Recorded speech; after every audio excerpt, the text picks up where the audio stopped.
In a ruling that has already ignited fierce national debate, the U.S. Supreme Court on Monday backed President Donald Trump's push to allow immigration enforcement officials to continue what critics call roving patrols across Southern California, sweeps that lower courts had deemed unconstitutional under the Fourth Amendment. The unsigned order, which arrived without explanation, effectively overturned lower court restrictions and gave a green light to a practice that many civil rights advocates warn amounts to racial profiling. The decision split sharply along ideological lines, with the court's 3 liberal justices in dissent. At the heart of the dispute were a series of incidents in which heavily armed immigration and customs enforcement agents, often masked, stopped, and interrogated Latino residents in and around Los Angeles, including U.S. citizens, without establishing the reasonable suspicion that constitutional law requires. Both a federal district court and the 9th U.S. Circuit Court of Appeals had previously blocked the practice, finding that ethnicity, language, or being present at certain locations like farms or bus stops could not, on their own, justify a stop. But the Supreme Court rejected that reasoning, giving the Trump administration a pivotal victory in its broader crackdown on immigration. "This is a win for the safety of Californians and the rule of law," declared Tricia McLaughlin, a Department of Homeland Security spokesperson, praising the ruling as validation of efforts to remove murderers, rapists, gang members, and other criminal illegal aliens. Yet in California, the reaction was furious. Democratic Governor Gavin Newsom accused the court of sanctioning racial terror, blasting Trump's hand-picked majority for turning immigration enforcement into a parade of fear.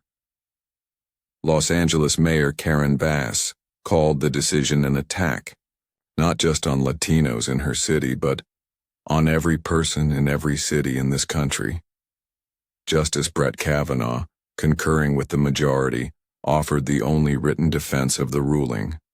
He argued that while ethnicity alone could not justify a stop, it could be considered a relevant factor when combined with other circumstances, and that immigration agents needed only reasonable suspicion to briefly question individuals about their status. That reasoning did little to calm critics. Justice Sonia Sotomayor, the first Hispanic member of the court, issued a blistering dissent joined by Justices Elena Kagan and Ketanji Brown Jackson.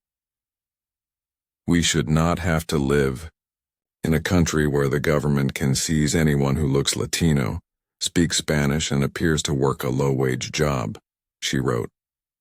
"Rather than stand idly by while our constitutional freedoms are lost, I dissent."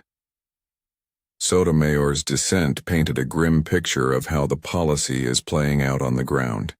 She accused ICE agents of going far beyond brief stops, instead relying on firearms, physical violence, and warehouse-style detentions to sweep up both undocumented immigrants and U.S. citizens.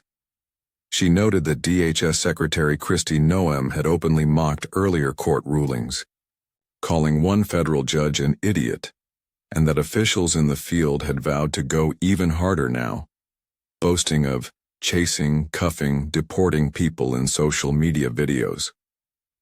For Sotomayor, the government's posture proved that ethnicity-driven stops were not an exception, but a central tactic. Civil liberties advocates echoed her alarm. Cecilia Wang, the ACLU's national legal director, condemned the ruling as a dangerous step toward a papers, please regime, warning that Latinos in Southern California now face heightened risks of violent arrest and detention simply for being in the wrong place at the wrong time. Plaintiffs in the case had alleged widespread abuses, including denial of access to lawyers during detentions. District Judge Mame Ewusi Mensah Frimpong, who first ruled against the administration, said Trump officials were trying to convince the court, in the face of a mountain of evidence, that no violations were occurring. Kavanaugh, meanwhile, used his concurrence to broaden the conversation, acknowledging that many undocumented migrants come to the U.S. to escape poverty and lack of opportunity, but insisting that the law remains clear. Unless Congress acts, their presence is illegal. His remarks underscored the partisan divide in Washington over immigration, as Trump has made enforcement a signature issue of his second term. The ruling also highlighted growing unease about the court's handling of high-profile emergency appeals.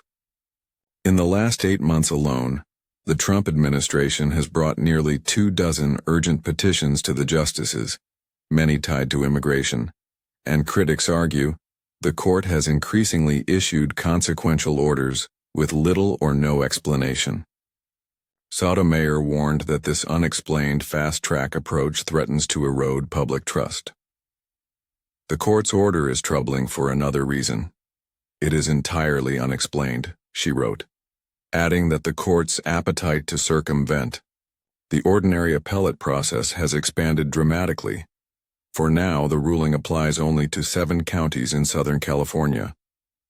But immigration officials nationwide are likely to see it as tacit approval to push the limits elsewhere.